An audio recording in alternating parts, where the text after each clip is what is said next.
Montana Territory. Autumn, 1887.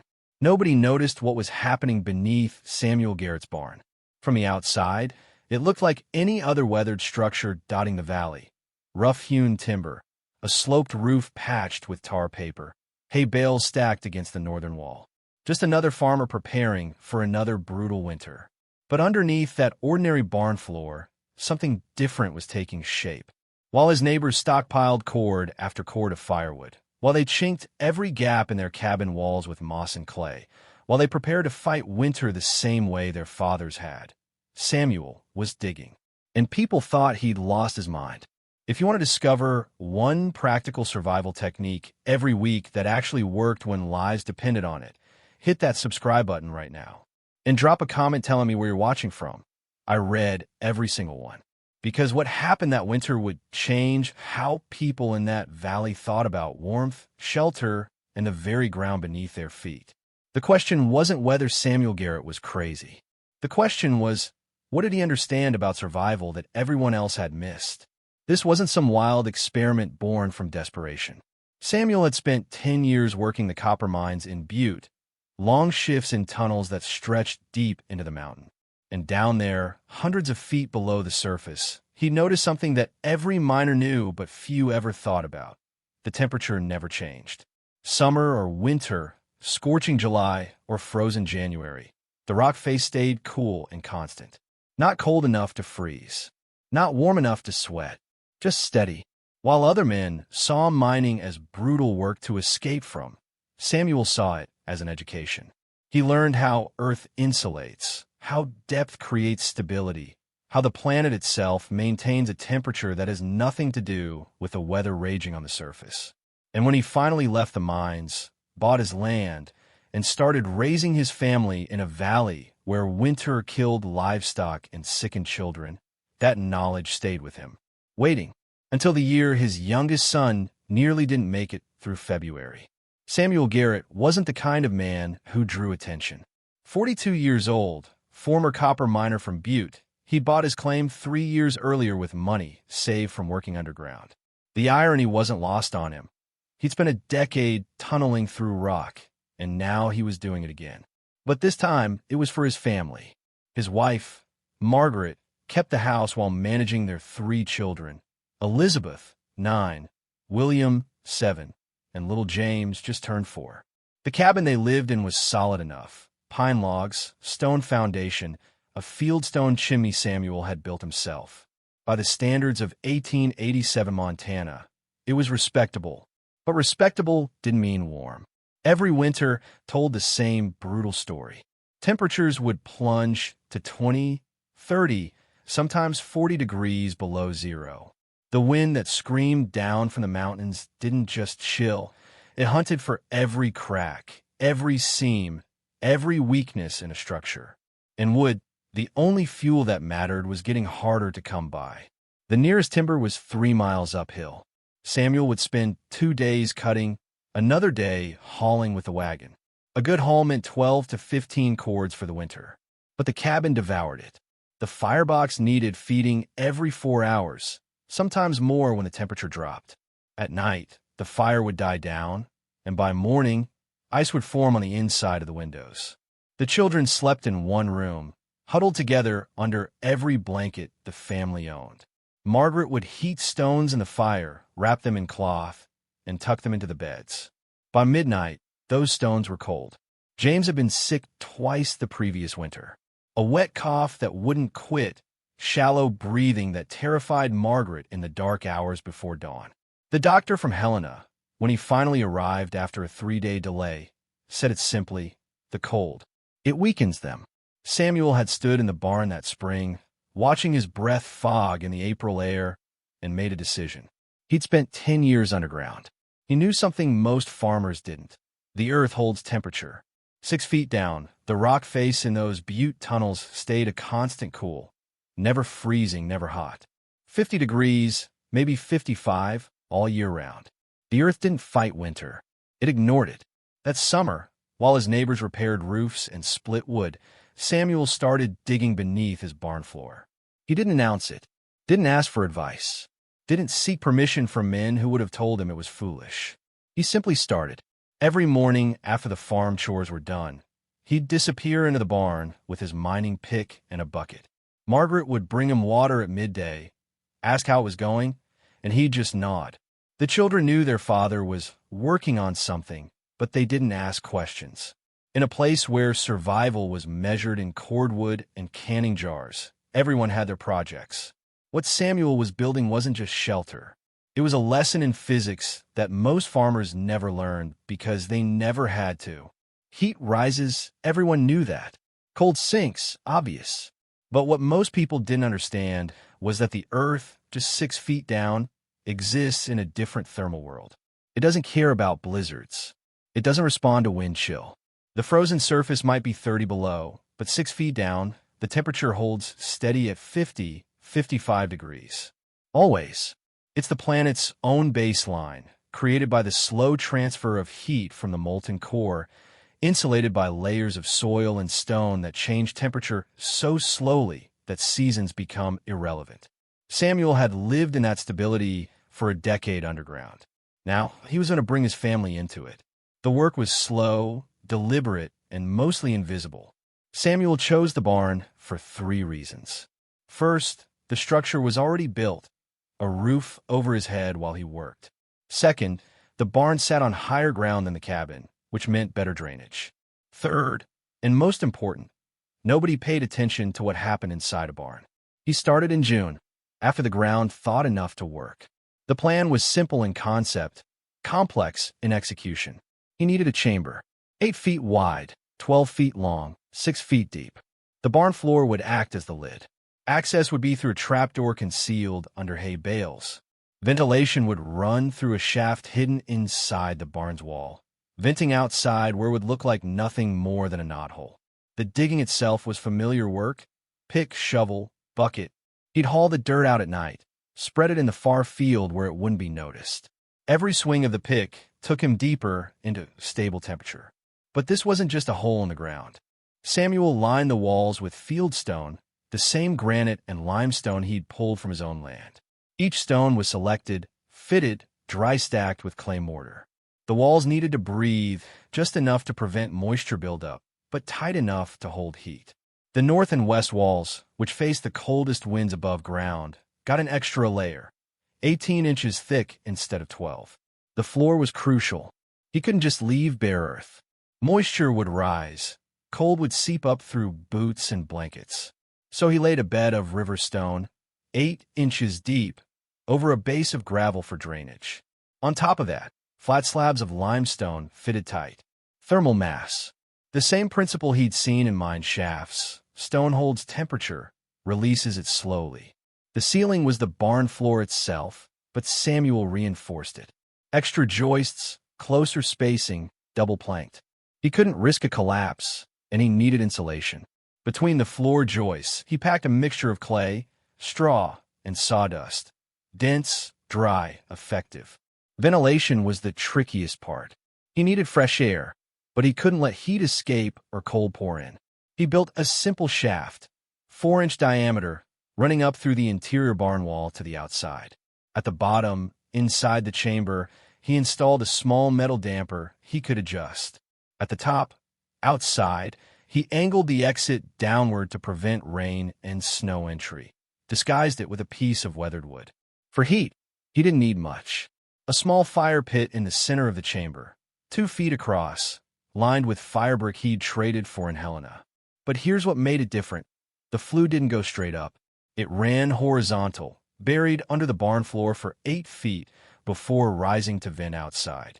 Every inch of that buried flue radiated heat into the thermal mass above it. The whole system worked on one principle: use the Earth's stable temperature as her baseline, add minimal heat, let thermal mass do the rest. The beauty of the design was in what it didn't require.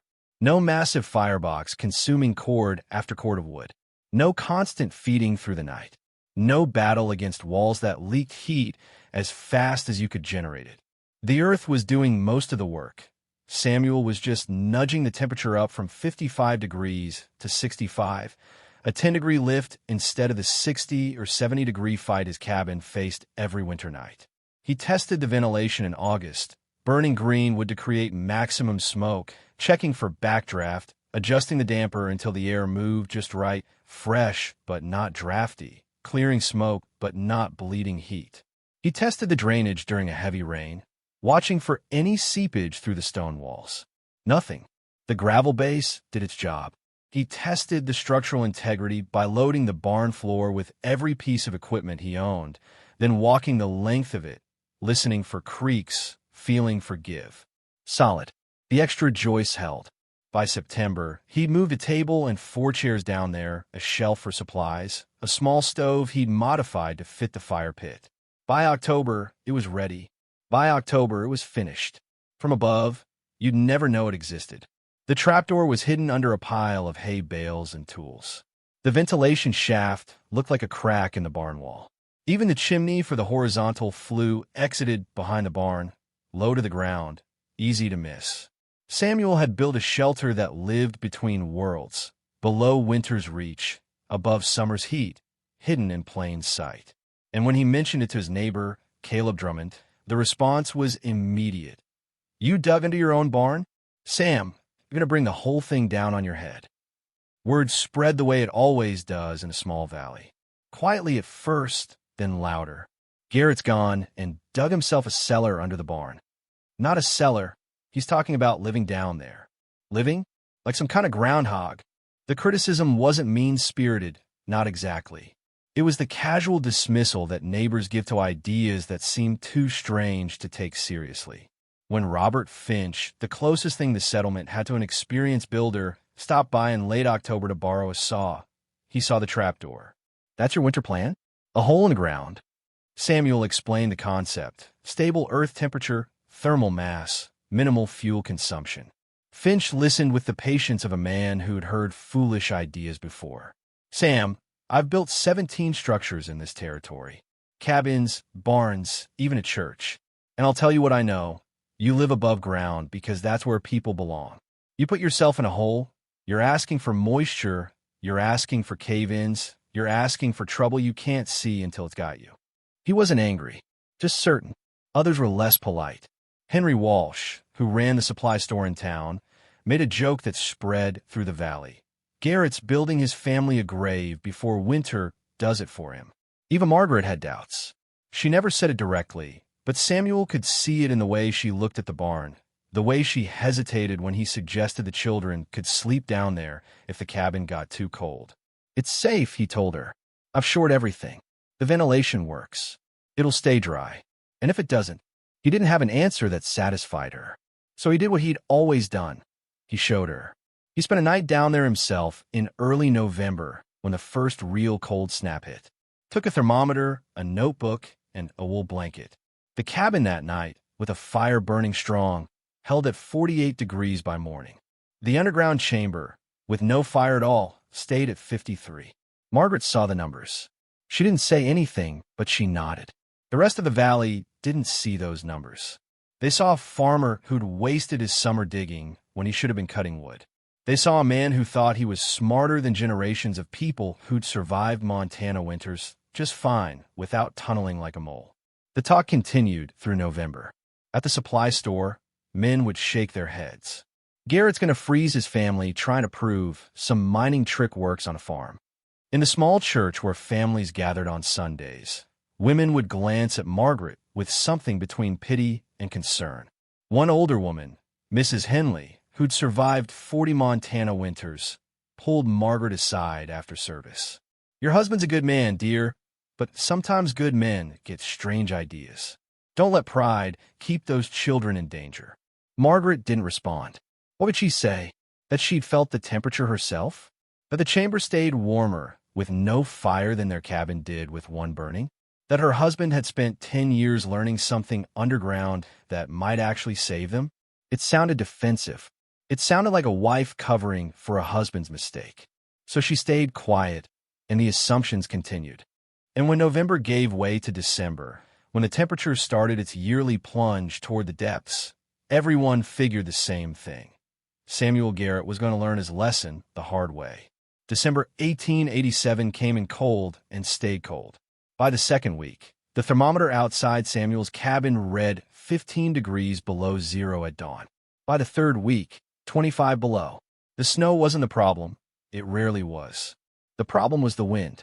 It came down from a high country like something alive and angry, steady and relentless, pushing the cold through every gap in every structure. Chimneys that had drawn well in previous years suddenly backdraft, filling cabins with smoke. Firewood that families had carefully dried all summer pulled moisture from the air and burned poorly, creosoting up flues, forcing men outside in brutal cold to clear blockages. The valley began to suffer in earnest. Caleb Drummond, Samuel's nearest neighbor, was burning through wood at twice his normal rate. His wife had moved the children into the kitchen, the only room they could keep remotely warm. Even there, with the cook stove running day and night, the temperature hovered in the low 40s. The children wore coats indoors. Ice formed in the wash basin every night. 3 miles south, the Patterson family ran out of dry wood entirely. They were burning green timber by Christmas, which meant more smoke than heat, and their youngest daughter developed a cough that sounded exactly like what James Garrett had suffered the year before. Robert Finch, the experienced builder who'd warned Samuel about underground foolishness, had his chimney fail on December 18th. A creosote fire that cracked the firebox and filled his cabin with smoke. He and his wife spent 2 nights at a neighbor's house while he rebuilt it in weather so cold the mortar barely set. The entire valley was locked in a war of attrition with winter, and winter was winning. But at the Garrett place, something different was happening. Samuel had moved his family into the underground chamber the first week of December. Not because the cabin had failed, it hadn't, but because he wanted to test the system fully, and he wanted his children warm. The morning routine was simple. Climb down the ladder through the trapdoor. Light a small fire in the central pit. Not a roaring blaze, just enough to bring the chamber temperature up from its baseline of 54 degrees to something closer to 62 or 64. Feed the fire occasionally through the day, let it die down at night.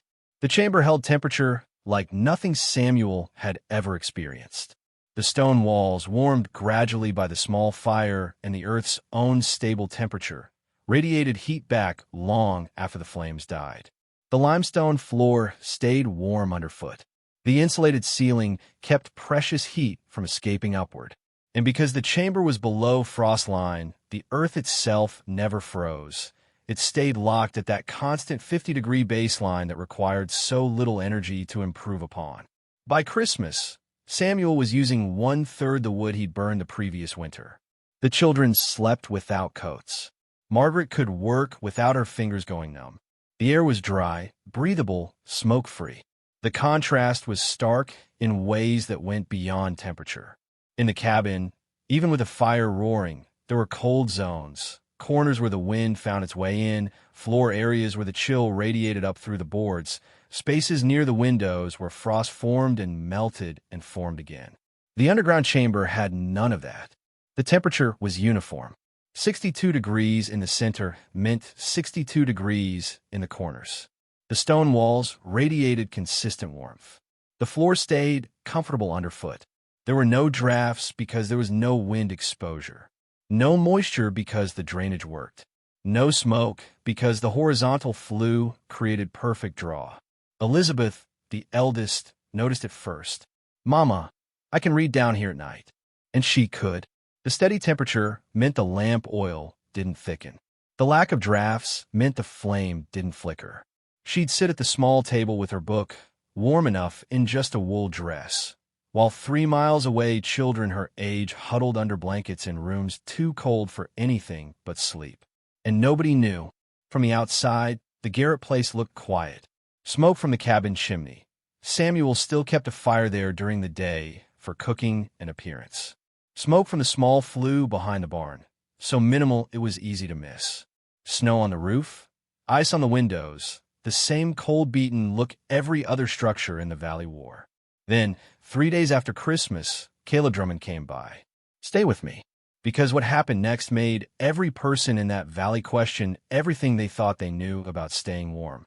Caleb Drummond came by on December 28th, 3 days after Christmas. He hadn't planned to visit, but his youngest son Timothy, had been asking about the Garrett children, specifically whether they were sick, because Timothy hadn't seen them outside in over a week. No tracks in the snow leading from the cabin. No smoke from the cabin chimney, except for brief periods during the day. The place looked almost abandoned. Caleb knew Samuel was home. He'd seen him out by the barn a few times, hauling water, moving hay. But something felt off. In a winter this brutal, you expected to see constant activity. Men splitting wood, smoke pouring from chimneys, the desperate energy of survival. The Garrett place was too quiet. So Caleb walked over, his boots crunching through snow that had been on the ground since early December, his breath forming clouds that froze on his beard. He knocked on the cabin door. No answer. He knocked again, louder. Still nothing. Then he heard it. A voice, faint, coming from the barn. "Caleb, that you? Come around back." Caleb found Samuel near the barn's rear corner, adjusting something on a small chimney pipe that barely rose above the snow line. He looked warm, not bundled in 3 layers like Caleb was. Just a wool coat, no scarf, no heavy gloves. "Sam, where's your family?" Timothy's been worried about the kids. Samuel straightened up, and for the first time in months, he smiled. Not the tight, tired smile of a man fighting winter. A genuine, relaxed smile. "They're fine. Better than fine. Come on, I'll show you." He led Caleb into the barn. The interior was dim, lit by gaps in the wall boards where winter light filtered through. It looked like any other barn.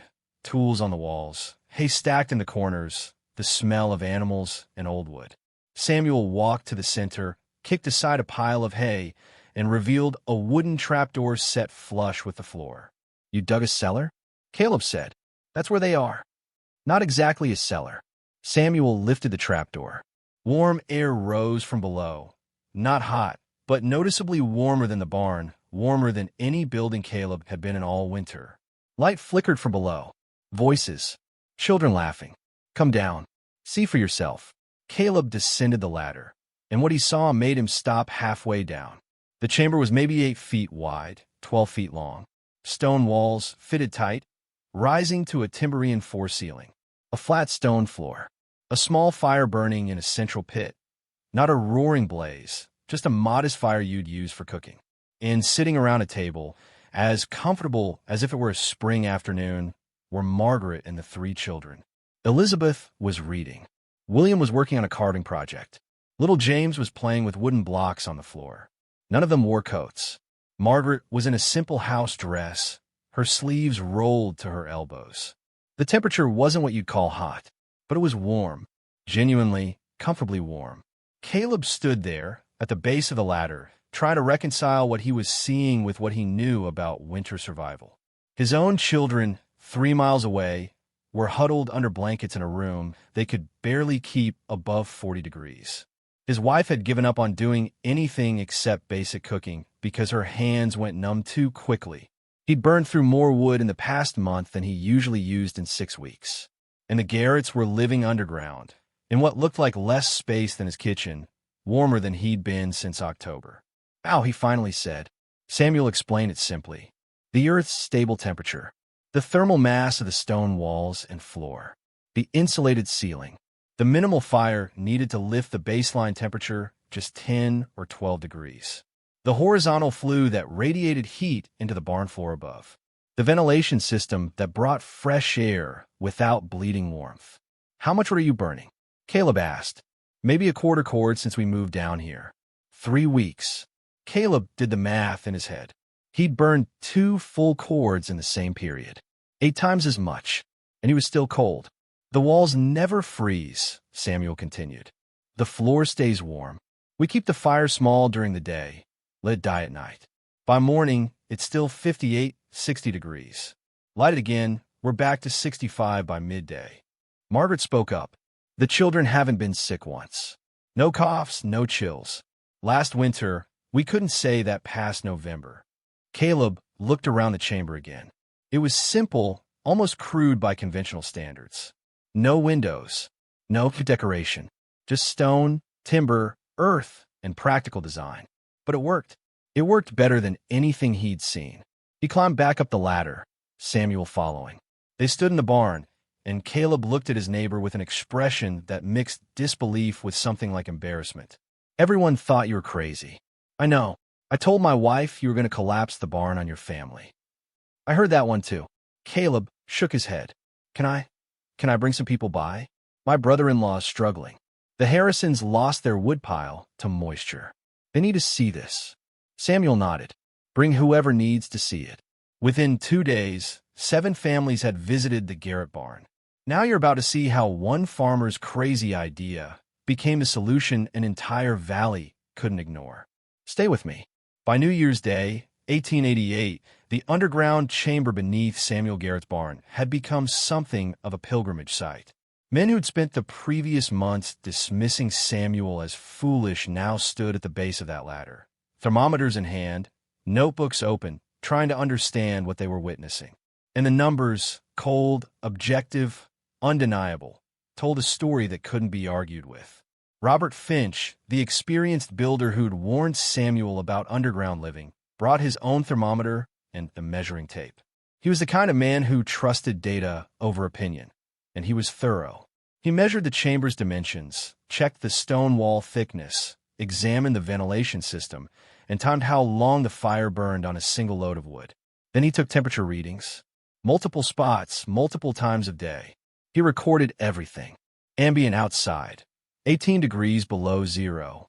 Garrett's cabin, with fire burning, 46 degrees. My cabin, with fire burning, 44 degrees. He paused, checking his notes. This chamber, with minimal fire, 63 degrees. Someone in the group said what everyone was thinking. That's got to be wrong. Finch held up the thermometer. I checked it against mine before I came. It's accurate, he continued. I watched him load the firebox. 3 pieces of split pine, maybe 8 pounds total. That fire burned for 6 hours before he added more. In that time, the temperature dropped from 65 to 61 degrees. 4 degrees in 6 hours. He looked around at the men gathered in the barn. I lose 4 degrees in my cabin in 40 minutes when the fire burns low. The implications hit hard. That kind of temperature stability meant less wood, less work, less risk. It meant not waking up every 3 hours to feed a fire. It meant children who could sleep through the night without shivering. It meant a winter survival strategy that required a quarter of the resources everyone else was burning through. But Finch wasn't done. He'd spent a week gathering data from families across the valley, and now he laid out the comparison that would become legendary in local oral history. From December 1st to December 28th, that's 4 weeks, the average family in this valley burned approximately 1.5 cords of wood. Some more, some less, depending on cabin size and how cold they were willing to get. Samuel burned 0.3 cords. 1/3 of a cord. That's 20% of what the rest of us used. The numbers spread through the valley faster than the cold itself. 20%. 1/5 the wood. For the same number of people, in worse weather, in a smaller space, staying warmer. Henry Walsh, the supply store owner who'd made the joke about graves, came by on January 3rd. He didn't bring a thermometer. He brought an apology. I was wrong, he said simply. Dead wrong. And I'm asking if you'd be willing to talk to folks about how you built this. Because if this winter keeps up the way it's going, some families aren't going to make it to March with the wood they have left. Samuel agreed. Not because he wanted attention, but because people needed solutions. Over the next 2 weeks, in a corner of Walsh's store that served as the valley's informal meeting place, Samuel walked groups through the design. He drew diagrams on a slate board, explained the principles, answered questions about drainage, ventilation, fire safety, structural support. He shared what he'd learned in the mines about stable earth temperature, about thermal mass, about the difference between fighting cold and working with physics. Some men took notes. Others just listened, trying to hold the concepts in memory. A few were skeptical, not of the results, which they'd seen with their own eyes, but of their own ability to replicate them. I'm not a miner, one farmer said. I don't know about digging stable. Samuel addressed that directly. You don't need to dig deep. 6 feet gets you below frost line. That's all that matters. You don't need perfect stone walls. Packed earthworks if you keep it dry. You don't need a horizontal flue. A regular chimney works. You just lose some efficiency. The key is getting below the surface, insulating the ceiling, and using thermal mass wherever you can. The questions kept coming. What about moisture? What about cave-ins? What about smoke backing up? What about getting sick from bad air? Samuel answered each one with the patience of someone who'd thought through every problem himself. He showed them his ventilation damper, explained the gravel drainage layer, demonstrated the structural support he'd built. He didn't promise perfection. He promised improvement. And in a winter that was killing livestock and threatening children, improvement was enough. By late January, 3 families had started their own versions of underground shelters. None were identical to Samuel's. Each adapted the concept to their own situation. The McAllister family dug theirs under their cabin instead of their barn, accessing it through a trapdoor in the kitchen floor. The Donovan brothers, who shared a homestead, built a larger communal chamber between their 2 cabins, connected by short tunnels. The Patterson family, still dealing with their daughter's cough, created a smaller chamber, just big enough for the children to sleep in, under their existing root cellar. The adaptations showed something important. This wasn't just one man's weird experiment. It was a principle that could be scaled, modified, and applied in different ways. And everywhere it was tried, it worked.